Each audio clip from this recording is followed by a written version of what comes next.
জননীং শারদাং দেবীং রামকৃষ্ণং জগদ্গুরুং পাদপদ্মে তয়ো শ্রিত্বা প্রণমামি মুহুর্মুহু।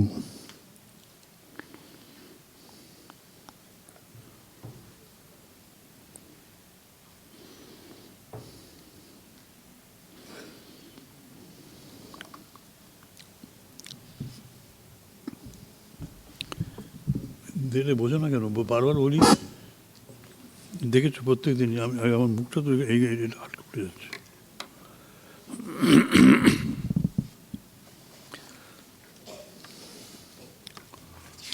আজ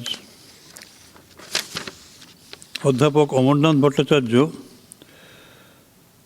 এবং মণিরঞ্জন জয়ন্তী সেন স্মারক বক্তৃতা, দুটি বক্তৃতাকে আমরা জুড়ে দিয়েছি। প্রথমে অধ্যাপক অমরনাথ ভট্টাচার্য। অধ্যাপক অমরনাথ ভট্টাচার্য 1945 খ্রিস্টাব্দে 1 জানুয়ারি নবদ্বীপের সুবিখ্যাত ভট্টাচার্য পরিবারে জন্মগ্রহণ করেন। হরিদ্বার গুরুকুল বিশ্ববিদ্যালয়ের স্বনামধন্য উপাচার্য অধ্যাপক সুরেন্দ্রনাথ ভট্টাচার্য সপ্ততীর্থ ন্যায়াচার্য এবং সুপ্রভা দেবীর মধ্যম পুত্র ছিলেন অমরনাথ। কলকাতা সংস্কৃত কলেজ থেকে কৃতিত্বের সঙ্গে প্রথম বিভাগে সংস্কৃতের স্নাতক হন, সেটি 1966 সালে। পরে 1968-তে বিশেষ পত্র বেদান্ত সহ সংস্কৃতে MA পরীক্ষায় কলকাতা বিশ্ববিদ্যালয় থেকে কলা বিভাগে সর্বোচ্চ নম্বর প্রাপ্ত হন। কলা বিভাগে ফার্স্ট হয়েছিলেন। পরবর্তীকালে বর্ধমান বিশ্ববিদ্যালয় থেকে ডক্টর রমারঞ্জন মুখোপাধ্যায়ের তত্ত্বাবধানে 1983 খ্রিস্টাব্দে ফাউন্ডেশন অফ থিইজম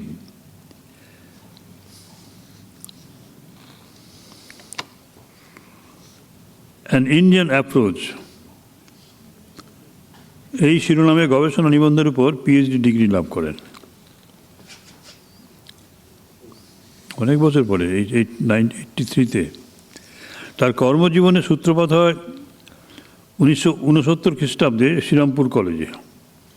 পরে কলকাতার আশুতোষ কলেজে আসেন। 1979 খ্রিস্টাব্দের 8ই মে বর্ধমান বিশ্ববিদ্যালয়ে দর্শন বিভাগে রিডার পদে নিযুক্ত হন এবং এখান থেকে অবসর গ্রহণ করেন। এছাড়া অতিথি অধ্যাপক রূপে দীর্ঘকাল তিনি রবীন্দ্রভারতী এবং কলকাতা বিশ্ববিদ্যালয়ে পড়িয়েছেন। যাদবপুর বিশ্ববিদ্যালয়ে স্বল্পকালের জন্য ভিজিটিং প্রফেসর রূপে দায়িত্ব পালন করেন। 14 জন গবেষক গবেষিকা তার তত্ত্বাবধানে PhD ডিগ্রি লাভ করেন। বিভিন্ন পত্রপত্রিকায় প্রকাশিত মূল্যবান গবেষণামূলক নিবন্ধগুলিতে তার পাণ্ডিত্যের প্রকাশ আছে। অধ্যাপক অমরনাথ 1968 খ্রিস্টাব্দে কলকাতা বিশ্ববিদ্যালয় থেকে ক্যালকাটা ইউনিভার্সিটি স্বর্ণপদক ছাড়াও হেমচন্দ্র গোস্বামী, কান্তমণি নগেন্দ্রনাথ, গোলকচন্দ্র ঘোষ এদের নামাঙ্কিত স্বর্ণপদক, নকুলেশ্বর ব্যানার্জি নামাঙ্কিত রৌপ্য পদক এবং 1966 খ্রিস্টাব্দে প্রশান্ত কুমার সর্বাধিকারী নামাঙ্কিত স্বর্ণ পরিবৃত রৌপ্য পদক এবং বিবিধ অর্থ পুরস্কারও পান। 2019 খ্রিস্টাব্দে কলকাতা বিশ্ববিদ্যালয় থেকে স্বামী বিবেকানন্দ স্বর্ণ পদক লাভ করেন। বিভিন্ন সময়ে শাস্ত্রার্থ বিচারে প্রবৃত্ত হয়ে বহুবার বিদ্বৎ সমাজে সমাদৃত এবং পুরস্কৃত হন। অধ্যাপক ভট্টাচার্যের 5খানি অমূল্য গ্রন্থ বিদ্বৎ সমাজে সুবিদিত। এগুলি হলো foundation of theism, an Indian approach, descriptive catalogue of Sanskrit manuscripts 2টি ভলিউমে, আর দশশ্লোকী মহাবিদ্যাসূত্র, মহাবিদ্যানুমান, হস্তামলক, গৌড়পাদের দর্শন প্রভৃতি। তিনি মহাপ্রাণ ছিলেন। তার জীবনে জ্ঞান, কর্ম, ভক্তি এর ত্রিবেণী সঙ্গম ঘটেছিল। শাস্ত্রনিষ্ঠা, শ্রদ্ধা, নিয়মানুবর্তিতা এবং ছাত্রবাৎসল্য, এই গুণগুলি ছিল তার অঙ্গভূষণ এবং অন্তর্জগতে ছিলেন অধ্যাত্ম সাধক। কর্তব্য সাধনে কঠিন হলেও তার হৃদয়বৃত্তি ছিল কোমল। তিনি সাত্ত্বিক আহারী ছিলেন, স্বপাক গ্রহণ করতেন এবং একনিষ্ঠ মাতৃসেবী ছিলেন। প্রত্যুৎপন্নমতিত্ব ছিল তার সহজাত। তার সাহচর্যে ও উপদেশে অসংখ্য পথভ্রষ্ট খুঁজে পেয়েছে আপন পথের সন্ধান। নিয়তির নিষ্ঠুর পরিহাসে কোভিড-19 তার জীবনদীপকে নির্বাপন করে। 2021 খ্রিস্টাব্দের 6ই মে।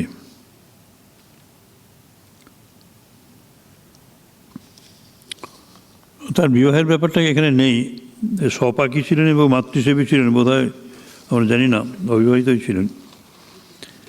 এই স্মারক বক্তৃতা অধ্যাপক অমরনাথ ভট্টাচার্যের সঞ্চিত অর্থ থেকে মৃদুলা ভট্টাচার্য সহ ছাত্রছাত্রীদের পৃষ্ঠপোষকতায় আয়োজিত।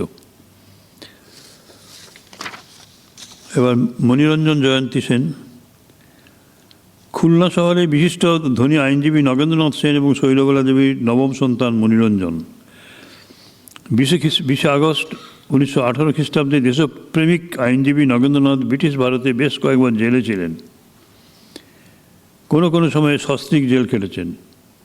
সমাজসেবক নগেন্দ্রনাথ সেন দরিদ্র সেবা, এমনকি তার প্রাসাদ প্রমাণ বাড়িতে খুলনা শহরে আগন্তুক, বিশেষ করে বাংলার বিভিন্ন প্রান্ত থেকে আসা ছাত্রদের পরীক্ষার সময় থাকার ব্যবস্থা করতেন। জাতীয় কংগ্রেস নেতাদের সঙ্গে খুলনা জেলার অসীম সাহসী এবং জেলার প্রধান হিসাবে দেশের কাজ করেন। এই পরিবেশে মণিরঞ্জন বড় হয়েছেন এবং স্বাবলম্বী মানুষ ছিলেন। বাণিজ্য বিভাগে মণিরঞ্জন প্রথম বিভাগে স্নাতক হয়ে ব্যাংক কর্মী হিসেবে যোগ দেন।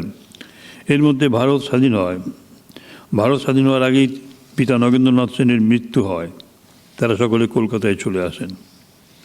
মণিরঞ্জন পিতার মতো নিষ্ঠাবান ও কংগ্রেস কমিটির সদস্য ছিলেন। সমাজের দরিদ্র মানুষের উন্নতির জন্য, খাদ্য বন্টন, শিক্ষা বিস্তারের জন্য সব কাজ করেছেন। বয়স্কদের মধ্যে শিক্ষা বিস্তারের জন্য মণিরঞ্জন বিনামূল্যে সান্ধ্যকালীন ক্লাস নিতেন। কংগ্রেসকে অর্থ সাহায্য করতে না পারলেও বহু মানুষকে এইভাবে তিনি ভাবিত করতেন। তার কাকা সত্যেন্দ্রনাথ সেন সংস্কৃত পণ্ডিত এবং লেখক অধ্যাপক ছিলেন। 2017 খ্রিস্টাব্দে 23 মে তিনি পরলোক গমন করেন। তার পত্নী জয়ন্তী সেন 24 নভেম্বর 1924 খ্রিস্টাব্দে বর্তমান বাংলাদেশের যশোর জেলায় জন্মগ্রহণ করেন। জ্যোতির্ময় দাশগুপ্ত বিভাদেবীর তৃতীয় সন্তান জয়ন্তী। তিনি যশোরের কালিয়ার বিখ্যাত দেয়ানবাড়ির কন্যা ছিলেন।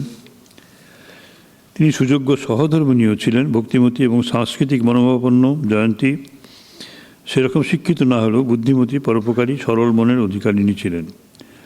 সারদা মাতার আরাধ্য দেবী জয়ন্তী সেন 7ই আগস্ট 2016 খ্রিস্টাব্দে রামকৃষ্ণ লোকে যাত্রা করেন। মণিরঞ্জন জয়ন্তী সেন স্মারক বক্তৃতা শ্রীমতী চিত্রলেখা সেন, নিখিলেশ গোবিন্দ সেন ও তার নাতি ইন্দ্রজিৎ সেনের পৃষ্ঠপোষকতায় আয়োজিত। আজ অধ্যাপক অমরনাথ ভট্টাচার্য মণিরঞ্জন জয়ন্তী সেন স্মারক বক্তৃতা দেবেন। শ্রীমৎ স্বামী নিত্য মুক্তানন্দজি, অধ্যক্ষ, রামকৃষ্ণ মঠ, বাগবাজার, মায়ের বাড়ি। তার বিষয় শ্রী শ্রী মায়ের জীবনে ব্যবহারিক বেদান্ত। আমি মহারাজজিকে প্রণাম জানাই এবং আমাদের মধ্যে স্বাগত জানাই। আর আপনারা যারা এসেছেন তাদেরকেও আমি স্বাগত জানাই। আর অমরনাথবাবুর বাড়ির থেকে অথবা তার ছাত্রছাত্রীদের মধ্যে যদি কেউ এসে থাকেন, আমি তাদেরও সাদর আমন্ত্রণ জানাই। এবং মণিরঞ্জন সেন, জয়ন্তী সেনের আত্মীয় স্বজন যারা এসেছেন তাদের প্রতিও আমাদের শ্রদ্ধা, শুভেচ্ছা এবং স্বাগত। মহারাজজি শ্রী শ্রী মায়ের জীবনে ব্যবহারিক বেদান্ত এই বিষয়ের উপর বলবেন। আমি তাকে অনুরোধ করছি তিনি তার ভাষণ শুরু করুন ওইখান থেকেই।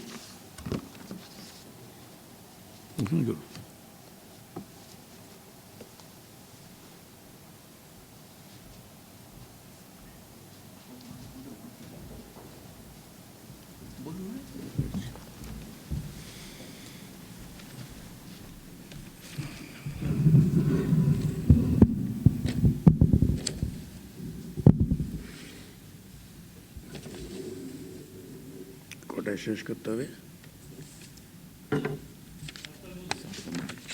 7টার মধ্যে। 7টার মধ্যে? 7টার মধ্যে। ঠিক আছে।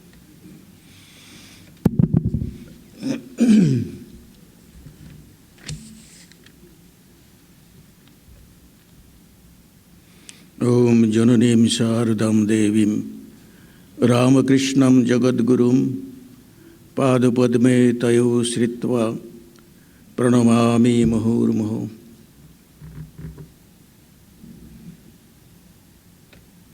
আশ্রম সম্পাদক স্বামী সুপর্ণানন্দজি মহারাজ, এখানে উপস্থিত ভক্তমণ্ডলী, সকলকেই আমি আমার প্রীতিপূর্ণ নমস্কার এবং আন্তরিক শুভেচ্ছা জানাচ্ছি। আজকের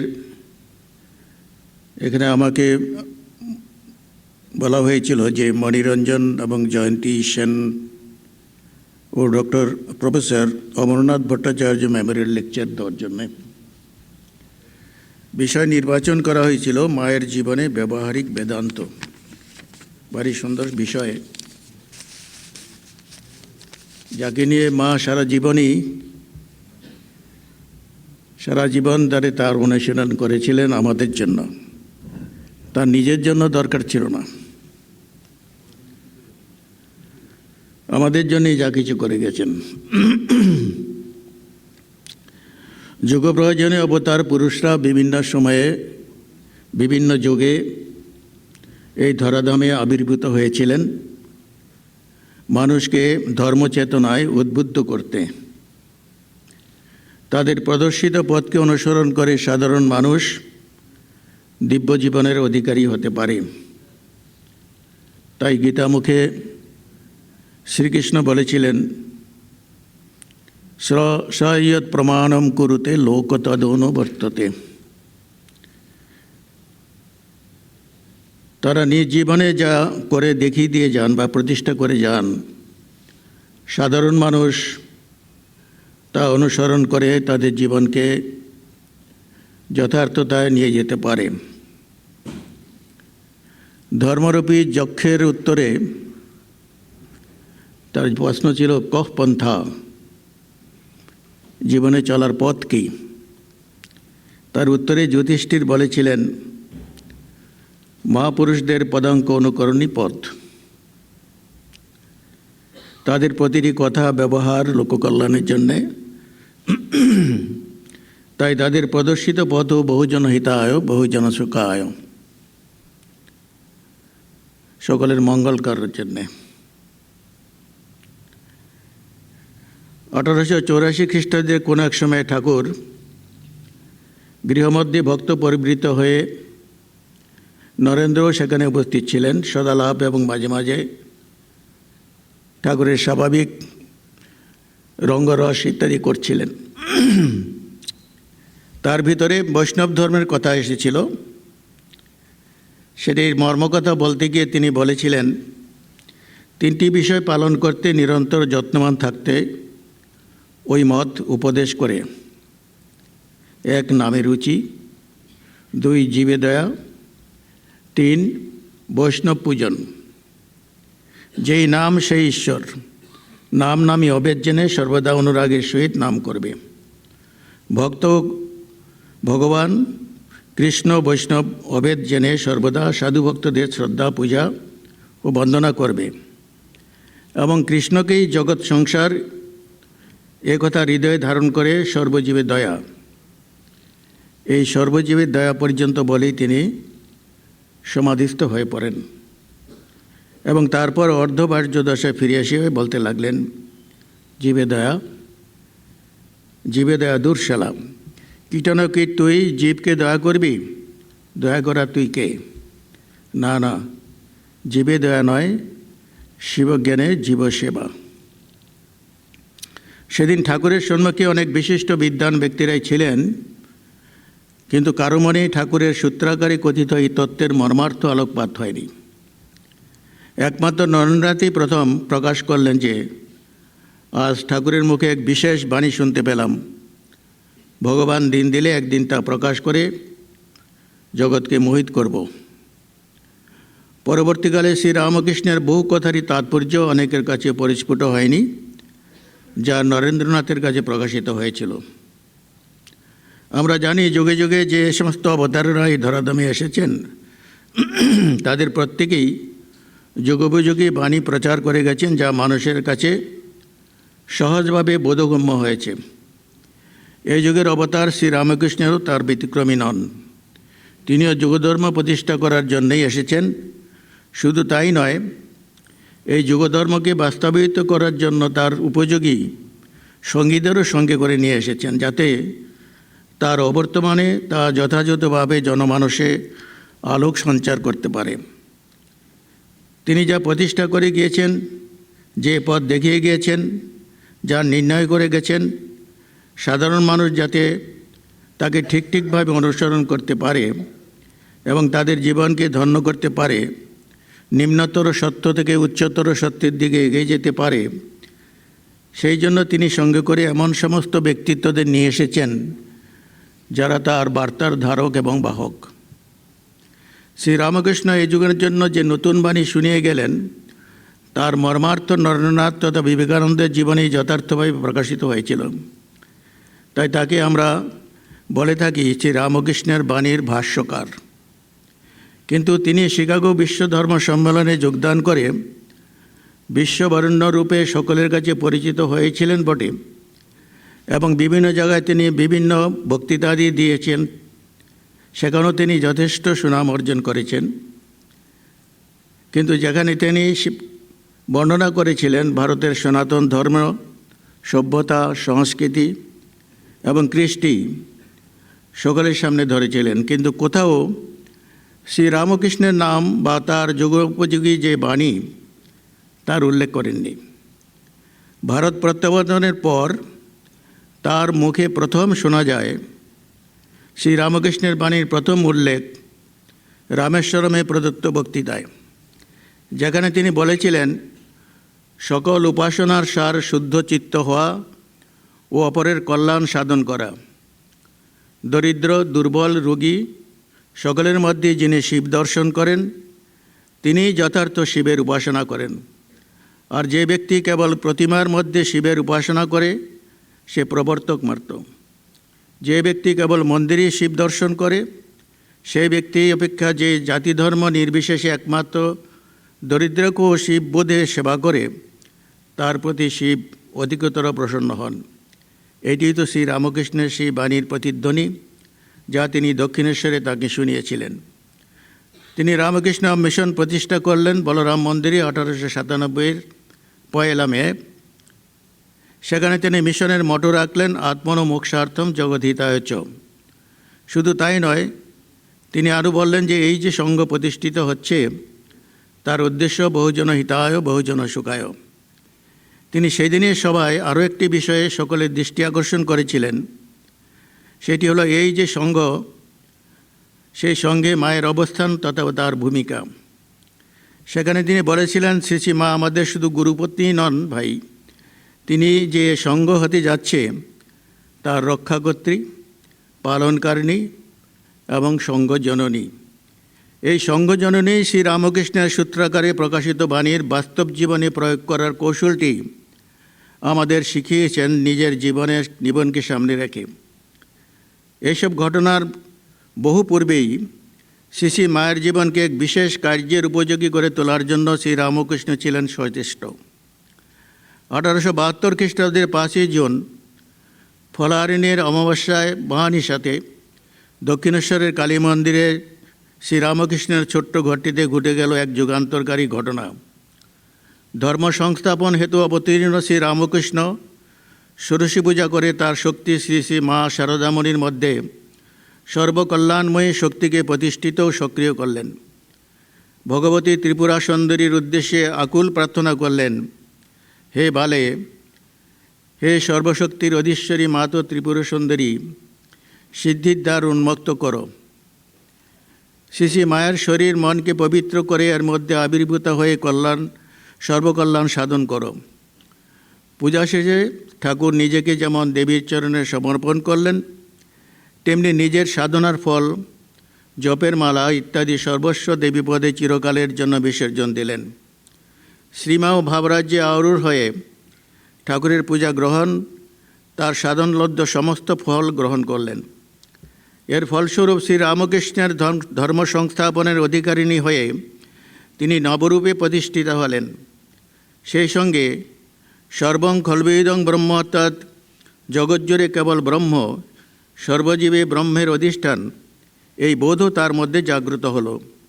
বলা যেতে পারে একসময় জগন্মাতা যে অদ্বৈত গান ঠাকুরের আঁচলে বেঁধে দিয়েছিলেন, এখন ঠাকুর আবার তা জগন্মাতারই আঁচলে বেঁধে দিলেন জগতের কল্যাণের জন্য।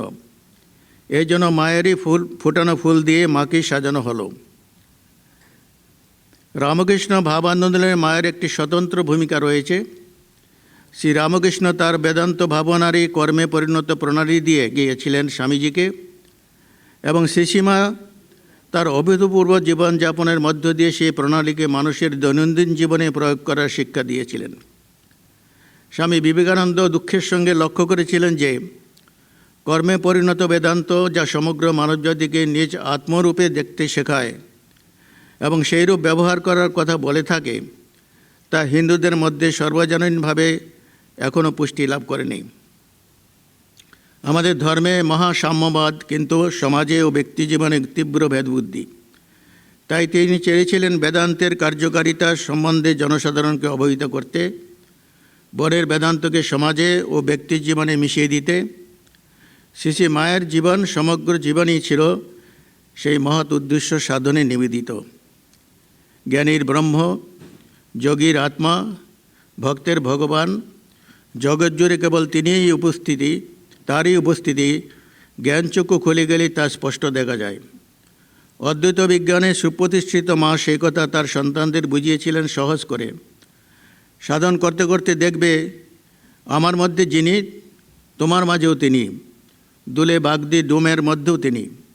শ্রী মা মানুষে মানুষে, জাতিতে জাতিতে, উচ্চ নিচে, ধনী দরিদ্রে, দেবতা মনুষ্যে একত্ব প্রতিষ্ঠা করলেন। যেখানে পূর্ণ একত্ব সেখানে পূর্ণ আনন্দ, আর সেখানেই সমস্ত ভেদাভেদের অবসান। বেদান্ত বিজ্ঞান মতে ব্রহ্ম সগুণ ও নির্গুণ, আবার তিনি সগুণ ও নির্গুণের অতীত, অনির্বাচ্য ও অনির্দেশ্য। সগুণ ও নির্গুণ একই তত্ত্বের অবস্থান্তর মাত্র। শ্রী রামকৃষ্ণ বলতেন তিনি জগৎরূপে আছেন, সর্বব্যাপী হয়ে তিনি মা। শ্রী মাও বলতেন জ্ঞান হলে ঈশ্বর টিশ্বর সব উড়ে যায়। মা শেষে দেখে মা আমার জগৎ জুড়ে সব এক দাঁড়ায়। এই তো সোজা কথা। মায়ের অবস্থা ছিল ত্রিগুণাতীত পরমহংসের মতো। মা নিজের সম্বন্ধে বলতেন আমার বালক স্বভাব, আমার কি অত শত আগপাশ হিসাব থাকে, যে চাইলে দিলুম। স্বামীজি চাষির কুটিরে, বিজ্ঞানের পরীক্ষাগারে, শ্রমিকের কারখানায় যে বেদান্তের সম্পর্ক করতে চেয়েছিলেন, সেই তত্ত্বের উজ্জ্বলতম বিগ্রহরূপে সীমা একটি পারিবারিক আবেষ্টনীর বিরাজমান হয়ে তার জীবনভর করে গেছেন তারই অনুশীলন, এবং শিখিয়ে গেছেন সেই থেকে তাকে বাস্তবে রূপায়িত করার পদ্ধতি। কারণ তিনি যে শ্রী রামকৃষ্ণের কাছে দায়বদ্ধ ছিলেন। ঠাকুর একদিন মাকে লোককল্যাণের প্রসঙ্গে বলেছিলেন, শুধু কি আমারই দায়, তোমারও দায়। আরেকদিন স্বীয় অঙ্গের দিকে তাকিয়ে ঠাকুর শ্রী মাকে বলেছিলেন, এ আর কি করেছে, তোমাকে এর থেকে অনেক বেশি করতে হবে। সেই সঙ্গে ঠাকুর আরও একটি কথা বলেছিলেন, দেখো কলকাতার লোকগুলো যেন পোকার মতো কিলবিল করছে, তুমি তাদের দেখো। তার উত্তরে মা বলেছিলেন, আমি মেয়ে মানুষ, আমি কি করতে পারি। কিন্তু পরবর্তীকালের ঘটনা প্রবাহ প্রমাণ করে এই সাধারণ নারী শ্রী রামকৃষ্ণের যুগধর্মকে সুদৃঢ় ভিত্তির উপর প্রতিষ্ঠা করে গিয়েছিলেন। প্রথম দিকে মা নিজেকে লুকিয়ে রাখতে চেয়েছিলেন অবগুণ্ঠনের আড়ালে, কিন্তু শত সহস্র সন্তানের আকুল আহ্বানে তাদের কল্যাণের জন্য তাকে সস্বরূপে প্রকাশিত হতে হয়েছে। তিনি নিজ মহিমায় মহিমান্বিত, যখনই প্রয়োজন হতো তার অসাধারণ ব্যক্তিত্ব অতর্কিতে প্রকাশিত হয়ে সকলকে চমৎকৃত করে দিত। কখনো কখনো স্বামী বিবেকানন্দ ব্যক্তিত্ব তার কাছে পরাজিত হতেন। সঙ্গজননী রূপে তিনি ধর্ম, অর্থ, কাম ও মোক্ষ, যার যেটি প্রয়োজন ছিল, যেখানে যেমন প্রয়োজন তা তিনি পূর্ণ করেছেন তার নিজের কর্তব্য এবং দায়িত্ব মনে করে। শ্রী রামকৃষ্ণ যেমন তার উপর দায়িত্ব অর্পণ করেছেন, তিনিও সম্পূর্ণরূপে তা কর্মে পরিণত করে তার সকল সন্তানকে রামকৃষ্ণ ভাবগন্ধায় অনুস্নাত করেছেন। শ্রী রামকৃষ্ণ তা এবং তার পার্শ্বদের অনেকেরই অবর্তমানে দীর্ঘ 34 বছর এই শিবজ্ঞানে জীবসেবারূপ ব্যবহারিক বেদান্তকে সকল স্তরের মানুষের কাছে শ্রী শ্রী মা নিজ কর্ম ও ব্যবহারের দ্বারা প্রতিষ্ঠা করে গেছেন। তার কাছে কাঁচা আমের মোড় ঘুরিয়ে দেওয়ার মাধ্যম ছিল শরণাগতি। তিনি বলতেন, মনে করবে এই ঠাকুরের সংসার, তুমিও ঠাকুরের সংসার ভিতরে একজন, ঠাকুরের সংসারে ঠাকুরের কাজ করছো, এই ভাবটি নিয়ে তুমি তার জীবন অবর্জন করো। শ্রী রামকৃষ্ণ ভাব আন্দোলনের লক্ষ্য হল জীবনের সর্বক্ষেত্রে অদ্বৈত তত্ত্বের ব্যাপক ও গভীর প্রয়োগ। এই আদর্শকে সুপ্রতিষ্ঠিত করার দায়িত্ব শ্রী মা নিজ কন্দে তুলে নিয়েছিলেন। তার জন্য তাকে সংসার বৃত্তের বাইরে যেতে হয়নি। তিনি প্রবল সাংসারিক বৈরিতার মধ্যেও নিক্তির কাটার মতো মনটিকে ঈশ্বরের পাদবদ্ধে স্থির রেখেছেন, সাধন করেছেন, সাংসারিক দায় দায়িত্ব পালন করেছেন, ভক্তদের শত রকমের চাহিদা পূরণ করেছেন হাসি মুখে। শুধু তাই নয়, এই শিক্ষাকে বাস্তবে রূপায়িত করতে গিয়ে তিনি তার নিজের বাণীকে নিজের জীবনে প্রয়োগ করে আমাদের শিখিয়ে দিয়ে গেছেন কী করে সংসারের মধ্যে থেকেও পাকাল মাছের মতো থাকা যাবে। যেমন তিনি বলতেন, যাকে যেমন, যখন যেমন, যেখানে যেমন, আমরা তাকে দেখব গ্রামীণ পরিবেশে সাধারণ গ্রাম্য বালিকা রূপে, শহরের পরিবেশে আধুনিকা রূপে, আবার সাধারণের কাছে তিনি সাধারণ নারী রূপে, জিজ্ঞাসুর কাছে তিনি জ্ঞানদায়িনী, দুর্জনের কাছে আবার কঠোর, আবার দুর্বলের কাছে শক্তিদায়িনী, অনুপ্রেরণা দায়িনী, আবার অন্যরূপে সদা আনন্দময়ী এক অনন্যা জননী, যার তুলনা তিনি নিজেই। সংসারের নানা সমস্যার মধ্যে পড়েও কখনো তার ভিতরে চাঞ্চল্য, অসহিষ্ণুতার প্রকাশ পায়নি, কারণ তার আঁচলে যে বহু আগে শ্রী রামকৃষ্ণ অদ্বৈত জ্ঞানটি বেঁধে দিয়েছিলেন। গৃহী সন্ন্যাসী সকলেই ছিল তার জীবনচর্চার অঙ্গ, তার সন্তান। বলেছিলেন, ব্রহ্মাণ্ড জুড়ে সকলেই আমার সন্তান, সকলের অন্তরে সেই শুদ্ধ সত্য ব্রহ্ম বিরাজমান, সকলেই অমৃতময়, সকলেই তাই সন্তানগানে আপন করতে হবে। এই বোধ থেকে তিনি একমাত্র বলতে পারতেন, আমি সতরু মা, অসতরে মা। যার একত্বের অনুভব হয়েছে এই কথা, তিনিই বলতে পারেন একত্ব অনুপশ্যত। তার নিজের অনুসৃত ফলিত বেদান্তের মাহাত্ম্য প্রচারের উদ্দেশ্যে যেন তিনি জনৈক তপস্যা আকাঙ্ক্ষী সাধুকে বলেছিলেন, সে কি গো, আমার কার করছো, ঠাকুরের কাজ করছো, এ কি তপস্যার চেয়ে কম? হাওয়া গুনতে কোথায় যাবে? তাই তো স্বামী প্রেমানন্দজি বলেছিলেন, পূজনীয় শ্রী শ্রী মা এই নব বেদান্ত অন্তর্গত কর্মযোগের জীবন্ত জ্বলন্ত পূর্ণ আদর্শ। স্বামীজি বলেছেন, ভারতে এমন কোনো ধর্ম নাই যা বলে না যে ভগবান সকলের ভিতরে রহিয়াছেন। বিভিন্ন মতের বৈদান্তিকগণ সকলেই স্বীকার করিয়া থাকেন যে জীবাত্মার মধ্যে পূর্ব হইতে পবিত্রতা, বীর্য এবং পূর্ণত্ব অন্তর্নিহিত। মাও তো তাই বলেছিলেন, মানুষই দেবতা হয়, কর্ম করলে সবই সম্ভব হয়। জয়রামবাটিতে দুর্ধর্ষ ডাকাত আমজাদ এবং স্থিতপ্রজ্ঞ সন্ন্যাসী স্বামী শারদানন্দ উভয় তার কাছে সন্তান, কোনো ভেদ নেই। তিনি দৃঢ়কণ্ঠে বলেছিলেন, আমার শরৎ যেমন ছেলে, আমজাদও তেমন ছেলে। এটি তো কর্মের পরিণত বেদান্তের উদ্দেশ্য, অভেদ বর্ণন বা অভেদ দর্শন। শ্রী রামকৃষ্ণ তাই বলেছেন, এক হাতে ঈশ্বরকে ধরো, অন্য হাতে কর্ম করো। কাজে ঈশ্বরকে বাদ দিয়ে কোনো কিছু করতে বলছেন না। আর তারা নিজেরাই তো ঈশ্বর স্বরূপ, তাই তাদের ধরে থাকা মানে ঈশ্বরকে ধরে থাকা। আর ঠাকুর আরও বলতেন, ঈশ্বরকে ধরে থাকলে সংসারে অত জড়িয়ে পড়বে না। আরও বলতেন, পিতা যদি পুত্রকে ধরে থাকে তার বেচালে পা পড়বে না। এই জীব ও ঈশ্বরের যে সম্বন্ধ, এটিকে তারা চেয়েছিলেন দৃঢ় করতে তাদের জীবনাদর্শের মাধ্যমে। বেদান্ত সেই কথা বলে, জীব ব্রহ্মৈব না পরহ। একবার এক তুতে মুসলমান কয়েকটি কলা এনে শ্রী মাকে বললেন, মা, ঠাকুরের জন্য এগুলো এনেছি, নেবেন কি? মা সেগুলি নেওয়ার জন্য হাত পেতে বললেন, খুব নেব বাবা, দাও। ঠাকুরের জন্য এনেছ, নেব বই কি? তা দেখে মায়ের জনৈক স্ত্রী ভক্ত মন্তব্য করলেন, ওরা চোর, আমরা জানি, ওর জিনিস ঠাকুরকে দেওয়া কেন? মা সেই মুহূর্তে কিছু না বললেও যখন তার মুসলমান সন্তানটি ঠাকুরের প্রসাদ গ্রহণান্তে প্রস্থান করল, তখন মা ওই মহিলা ভক্তটিকে শাসন করে বললেন, কে ভালো কে মন্দ আমি জানি। মা যে অমৃতময়ী, তার সন্তানেরাও যে অমৃতের সন্তান। হতে পারে তারা নিজ নিজ স্বরূপকে ভুলে গেছে, ধুলোকাদা মেখে আছে, কিন্তু মায়ের দায়িত্ব তাদের ধুলোকাদা ঝেড়ে কোলে নেওয়া, তাদের যথার্থ স্বরূপ উপলব্ধি করানো। তাই তো শ্রী শ্রী মা মন্দকে উন্নত করতেই সর্বদা সচেষ্ট ছিলেন। তিনি বলতেন, ভাঙতে সবাই পারে, গড়তে পারে কজন, নিন্দা ঠাট্টা করতে পারে সবাই, কিন্তু তাকে ভালো করতে পারে কজন? দুর্বলতা তো মানুষের আছেই। সর্বভূতে ব্রহ্ম বিরাজিত, তাই সর্বভূতে মায়ের মাতৃভাব। তিনি পশু পাখি সকলের মা, এমনকি পিঁপড়েটিরও মা। ঠাকুরের মধ্যেই দেখেছেন, সব কিছুর মধ্যেই দেখেছেন সেই ঠাকুরকে। যখন তিনি ঠাকুরের পূজা করতে বসতেন, তখন নৈবেদ্যের থালা থেকে পিঁপড়েটিকে তাড়াতে পারতেন না।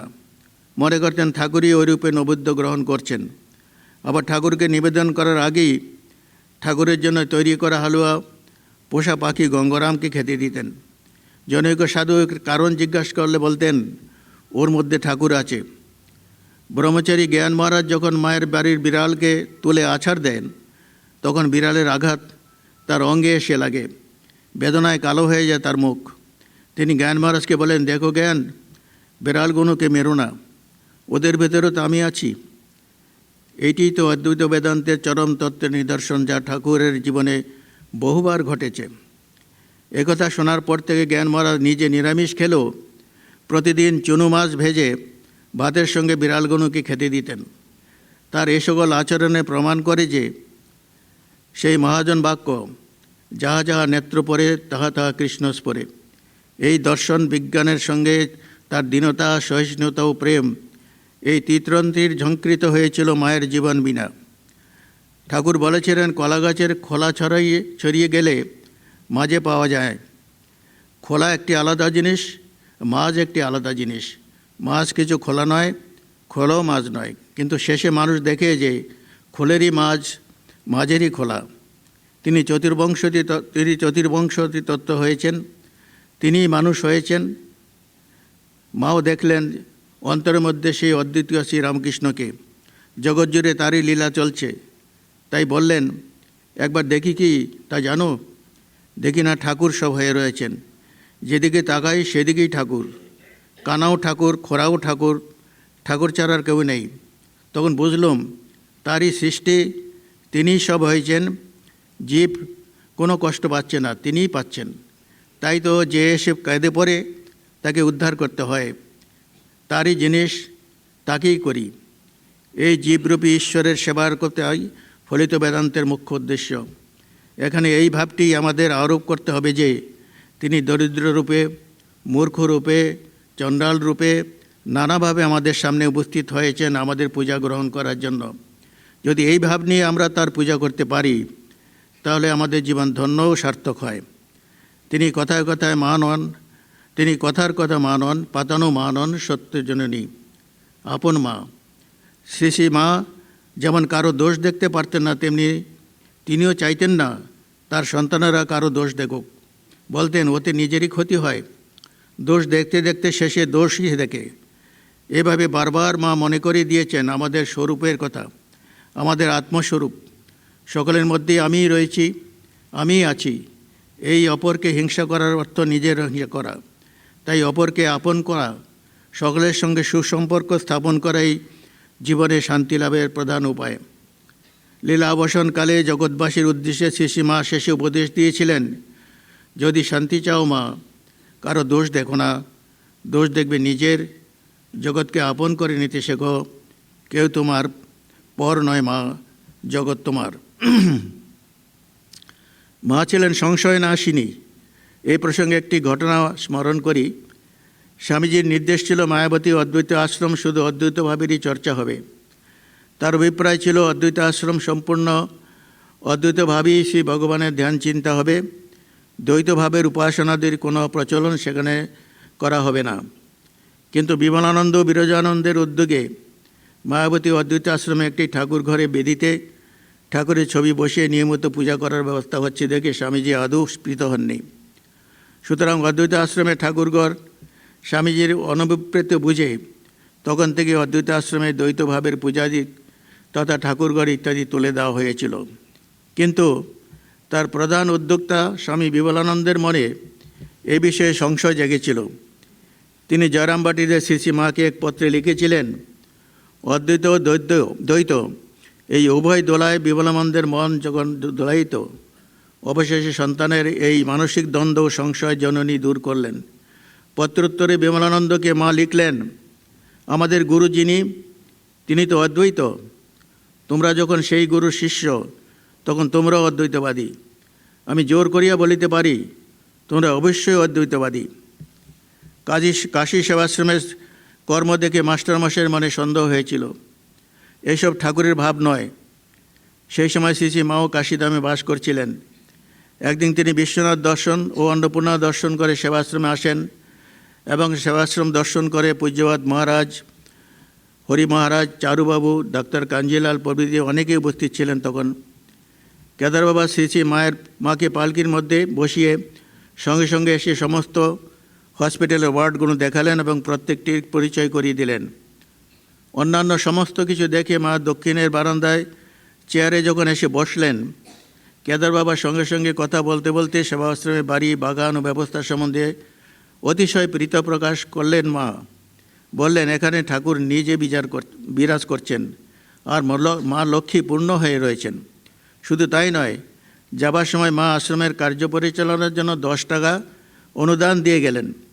তার সে প্রদত্ত সেই 10 টাকা আশীর্বাদ স্বরূপ নোটটি অমূল্য রত্নরূপে আজও সেবাশ্রমে সুরক্ষিত হয়ে রয়েছে। ওদিন জনৈক ভক্ত তাকে প্রণাম করতে গিয়ে জিজ্ঞাসা করলেন, মা, সেবাশ্রম কেমন দেখলেন? মা ধীরভাবে বললেন, দেখলুম ঠাকুর সেখানে প্রত্যক্ষ বিরাজ করছেন, তাই এইসব কাজ তারই কাজ হচ্ছে। মায়ের এই অভিমত শ্রীমৎ স্বামী ব্রহ্মানন্দজির নিকট নিবেদিত হলে তিনি তা স্বামী শিবানন্দজিকে বলেন। ঠিক তখনই মাস্টারমশাই অদ্বৈতাশ্রমে আসলেন। তার ধারণা ছিল যে সাধন ভজন দ্বারা ঈশ্বরলাভ না করে সমাজসেবায় ব্রতী হওয়া ঠাকুরের ভাবের অনুকূল নয়। ব্রহ্মানন্দজি তা জানতেন, তাই তাকে আসতেই দেখে কয়েকজন ভক্ত ব্রহ্মচারীকে তার নিকট গিয়ে জিজ্ঞাসা করতে বললেন, মা বলেছেন সেবাশ্রমে ঠাকুরের কাজ হচ্ছে, ঠাকুর প্রত্যক্ষ বিরাজ করছেন, আপনি কি বলেন? মাস্টারমশাইকে দেখে সকলে একযোগে প্রশ্ন করতে লাগলো। মহারাজও তাতে যোগ দিলেন। তখন মাস্টারমশাই হাসতে হাসতে বললেন, আর অস্বীকার করার উপায় নেই। এরকম নানা রকমের সমস্যা, নানা রকমের সংশয়, যা মা অতি সহজে আমাদেরকে দূর করে সঠিক পথে সন্ধান দিয়েছেন। স্বামীজির ঠাকুর সম্বন্ধে সে একই কথা বললেন, সংশয় রাক্ষস নাশ মহাশ্রম। সমাজের বিভিন্ন স্তরে নানা ধরনের সংশয়, ধর্মে ধর্মে, জাতিতে জাতিতে, মানুষে মানুষে যে সংশয়, তা থেকে উত্তীর্ণ করার জন্য তারা নিজেদের জীবন দিয়ে পথ দেখিয়ে গেলেন, যাতে তাদের পদাঙ্ক অনুসরণ করে যথার্থভাবে আমরা আমাদের জীবনকে গড়ে তুলতে পারি। বেদান্তোক্ত অভেদ দৃষ্টিতে তারা একই কথা বলেছেন। সেই দৃষ্টি যেন আমাদের মধ্যে প্রস্ফুটিত হয়, সেটি তারা ধরিয়ে দিতে চাইছিলেন তাদের সাধনা, তাদের কর্ম এবং দৈনন্দিন ব্যবহারের মধ্য দিয়ে। পরিশেষে তিনিও ঠাকুর এক অভেদ। মা সম্মুখে বলেছিলেন, সে কথা ঠাকুর ও আমাকে অভেদভাবে দেখবে। অর্থাৎ মাকে চিন্তা করা আর ঠাকুরকে স্মরণ করার মধ্যে কোনো প্রভেদ নেই। আর অদ্বৈত তত্ত্বকে নিজের ব্যবহারিক জীবনে প্রতিফলিত করানোর প্রধান উপায় শ্রী শ্রী মায়ের পূর্ণ জীবনের সতত অনুধ্যান এবং সেইভাবে নিজেদের জীবন গঠন। তবে আমরা বলতে পারব আমরা শ্রী শ্রী মায়ের সন্তান। তার পদাঙ্ক অনুসরণ করা, তাকে সেইভাবে নিজের জীবন গঠন করা, সেটি হচ্ছে আমাদের কর্তব্য। তারা তাদের জীবন দিয়ে আমাদেরকে দেখিয়ে দিয়ে গেছেন কি করে আমাদের জীবন গঠন করতে হবে, কি করে আমাদের চলতে হবে, কি করে আমাদের সমাজে আমাদের নিজেদের সব কিছুর মধ্যে সেই তাদের ভাবকে জাগিয়ে রাখতে হবে। সেই ভাবটি তারা আমাদের সবসময় দেখিয়ে দিয়ে গেছেন। কিন্তু আমরা যদি দেখেও না দেখি, শুনেও যদি না শুনি, তাহলে সে আর কোনো তাৎপর্য হয় না আমাদের জীবনে। সেই জন্য আজ সমাজে এত কোলাহল, এত হানাহানি, এত রকমের বিভেদ এবং ভেদবুদ্ধি, সেগুলো আমাদের জীবনে সতত ব্যথার সৃষ্টি করে, অনুশোচনার সৃষ্টি করে, কিন্তু তাও আমাদেরকে জাগ্রত করতে পারে না, আমাদের মনকে সেভাবে তৈরি করতে পারে না। আমরা তা দেখিয়ে নিজের জীবনকে গঠন করতে পারি না। আমরা নিজেকে যেন চোখের ঠুলি বেঁধে চলি, যাতে তা আমাদের দৃষ্টিতে না পড়ে। আমরা যেমন আছি তেমনই থাকতে চাই। যেমনভাবে আমরা ক্ষতবিক্ষত হচ্ছি, সেভাবেই যেন আমরা ক্ষতবিক্ষত হতে চাই। কিন্তু যদি সেই আদর্শকে জীবনে গঠন করার জন্য আমরা নিজের মনকে তৈরি করতে পারি, তাহলেই আমাদের এই মানব জীবন সার্থক হবে। তাই রামপ্রসাদ যেমন গান গাইছেন যে মানব জীবন রইল পতিত, আবাদ করিলে ফলিত সোনা। এই ফলিত সোনা সেটি আমাদের হাতে। করবে কি করব না, এই বাণী নেব কি নেব না, এ আমার কাছে কল্যাণকর কি নয়, সেটি আমার বিবেচ্য। ভগবান দুটি আমাদের দিয়েছেন, একটি বিবেক দিয়েছেন, একটি অবিবেকও দিয়েছেন। মনব মনুষ্যানাং কারণং বন্ধু মুক্ষয়েত। এই মনে হচ্ছে মানুষের মনের বন্ধু এবং মনের শত্রু। আত্মৈব হি আত্মন বন্ধুর আত্মৈব রিপুর আত্মনঃ। এগুলো আমাদের কাছে অত্যন্ত স্পষ্ট বক্তব্য। কিন্তু এই বিবেকযুক্ত মন, যে বিবেক ভগবান আমাদের দিয়েছেন, যার জন্য আমরা মানুষ, ঠাকুর বলেছেন মানহুষ, যদি তার সেই হুশই না হলো, সে মানুষ হতে পারে না। মনুষ্য পদবচ্চ রূপে সে পরিচয় হলেও তার যে অন্তর্নিহিত যে বিষয়, তার জাগরণ তার জীবনে ঘটল না। এটি তার জীবনের একটা ব্যর্থতা। আমাদের জীবনে সেই ব্যর্থতা নিয়ে যাতে আমাদের চলতে না হয় এবং আমাদের যাতে সেভাবে নিজের জীবনকে পরিচালিত করতে না হয়, সেটি আমাদের সবচেয়ে ব্যথার বিষয়। আমাদের মানুষ জীবনকে সার্থক করার জন্য ভগবান সব কিছু আমাদের দিয়েছেন, বিবেক, বিচার, বুদ্ধি, সব কিছু। কিন্তু তার সঠিক প্রয়োগ আমরা কি করে করব, সেই দিকে যদি আমরা দৃষ্টি না দিই, সেই দিকে যদি আমরা নিজের জীবনকে পরিচালনা না করি, তাহলে এই জীবন সার্থকতা লাভ করতে পারবে না। কাজেই তাদের জীবনের অনুশীলনই হচ্ছে আমাদের জীবনের একান্ত প্রয়োজন, এবং সেটি আমাদের করা প্রয়োজন কিনা সেটি আমাদের নিজেদের বিচার দ্বারা ঠিক করতে হবে। সকলকে ধন্যবাদ, সকলকে নমস্কার। আমাকে এখানে এইটি বলার জন্য, সুযোগ দেওয়ার জন্য সুপর্ণানন্দজিকে আমার আন্তরিক প্রীতিপূর্ণ নমস্কার এবং শুভেচ্ছা জানাচ্ছি। এবং যাদের নামে আজকের এই অনুষ্ঠান, তাদের প্রতি ঠাকুর মা স্বামীজির আশীর্বাদ বর্ষিত হোক, এই প্রার্থনা করি। নমস্কার। জয় মা। আজকে খুব সাবলীলভাবে একটি পূর্ণাঙ্গ আলোচনা আমরা পেলাম। এতটুকু অবান্তর কথা নেই, অবাঞ্ছিত শব্দ নেই। সাধু ভাষায় একেবারে ঠিক ধ্রুপদী ঢঙে তিনি মাতৃ অনুধ্যান আমাদের করলেন আমাদের কাছে। আমরা আপ্লুত হয়ে শুনছিলাম, মগ্নচিত্ত হয়ে। আমরা তাকে প্রণাম জানাই। এবং ওই যে মহারাজ বললেন শেষকালে, মনই আমাদের বন্ধনের কারণ এবং মুক্তিরও কারণ, আমাদের বিচার করে দেখতে হবে। অপূর্ব কথা। শত কাজের মধ্যে আপনারা মায়েরা বিশেষ করে আছেন। আজকাল ছেলেরাও খুব কর্মব্যস্ত, কিন্তু মায়ের মতো কর্মব্যস্ততা এমন কেউ নন। মায়ের জন্য কোনো আলাদা ঘর ছিল না, আপনারা জানেন। মায়ের জন্য কোনো আলাদা সময়ও ছিল না ধ্যান করার জন্য। তারা স্বয়ংসিদ্ধ হয়ে এসেছেন। এরা যে জপটপ করতেন গভীর রাত্রে আমাদের মঙ্গলের জন্য, আমরাও তার মধ্যে আছি, প্রার্থনার মধ্যে, আপনারা জানেন। তা এটাও স্মরণ রাখতে হয় যে কিভাবে প্রতিদিন কাজের ভিতরে আমরা জপটপ করব, প্রার্থনার দ্বারা নিজেদের সেই তত্ত্বের সঙ্গে যুক্ত রাখবো। যে গুরু কৃপা আমরা পেয়েছি, তাকে স্মরণ মনন, তার কোনো কাল নেই, বুঝলেন, কোনো শুভ সময়ও নেই। যখন যে কাজ করছি, যে কোনো কাজ যখন যে অবস্থায় আছি, সেই সব অবস্থায় থেকেও করতে করতে আমরা আমাদের ভেতরে সেই ধর্মভাব ভগবত ভাব জাগিয়ে রাখতে পারি। আজ এই সন্ধ্যাটি মহারাজ আমাদের উপহার দিলেন, আমরা তাকে প্রণাম জানাই। এই চেটটা দাও। আপনারা অল্প সংখ্যক আছেন মানুষ, ভক্ত মানুষ। প্রণামের পরে অনেকে সব এসছেন না, প্রণামের পরে এসছেন। এই চেটটা দাও। মহারাজ উঠুন, একটু প্রণাম হবে।